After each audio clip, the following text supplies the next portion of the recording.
Dans l'épisode d'Un si grand soleil du lundi 29 novembre 2021, Laurent Berthier, Khalid Madour, dépose plainte contre Elisabeth Bastide, Christelle Labaude, pour harcèlement moral.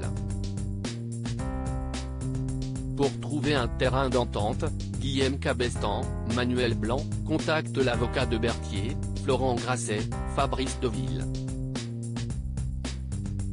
Il l'informe qu'Elisabeth est prête à verser à Berthier 1 an et demi de salaire au lieu des 12 mois annoncés, mais Cabestan refuse. Laurent Berthier ne veut qu'une chose, récupérer son poste chez Elle Cosmétiques. Cabestan lui fait savoir qu'Elisabeth ne reviendra pas sur sa décision. Au même moment, Laurent accorde une interview à Lucille, Alicia Dadoun. Il lui raconte la pression que lui faisait subir sa patronne, mais Lucille est dubitative. Elle a le sentiment que Berthier lui cache des choses. De son côté, Elisabeth est convoquée au commissariat. Cabestan souligne que sa cliente n'est pas responsable de la tentative de suicide de Berthier. Selon elle, ce dernier se sentait coupable d'avoir mis l'entreprise en danger.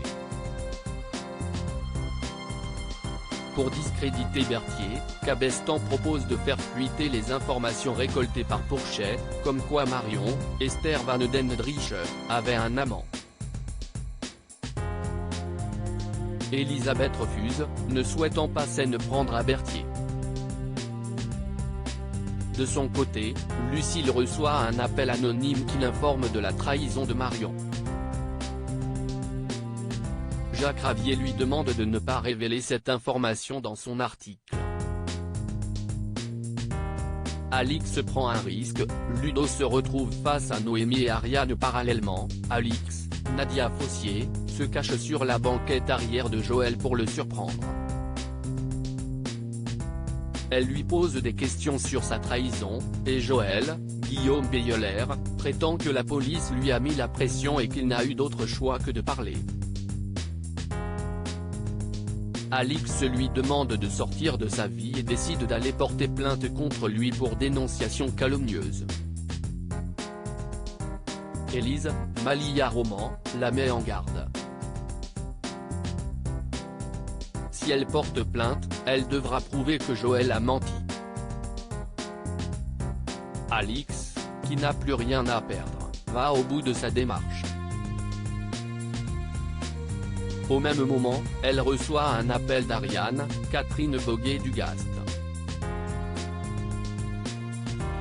Cette dernière, qui soupçonne Ludo, Folco Marchi, d'être le petit ami de Noémie, Lucille Crier, lui demande le nom de famille de son ancien escorte. Alix réplique qu'elle n'a pas le temps.